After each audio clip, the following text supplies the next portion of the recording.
Nakatakdang sampahan ng ethics complaint si Cavite 4th District Representative Kiko Barzaga.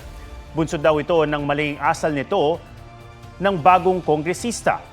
Pinuna ni House Deputy Speaker Ronaldo Puno ang ilang post ni Barzaga gaya ng mga umano'y kalaswaan at isang tila nag-uudyok na sunugin ng Kamara na itinuturing daw na inciting to sedition. Ipinunto rin ng pag-iikot ni Barzaga sa session hall para raw ikampanya ang sarili bilang speaker. Sinisikap pa namin makuha ang panig ni Barzaga. Pero sabi niya sa isang post, nagkakamali si Puno dahil nananawagan daw siya para sa kapayapaan.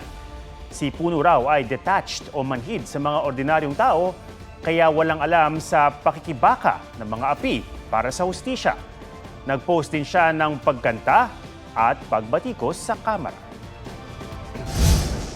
Kayo po na nakaupo, subukan nyo namang tumayo.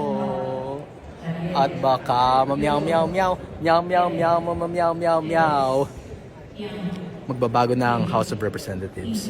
We will bring justice into this corrupt system.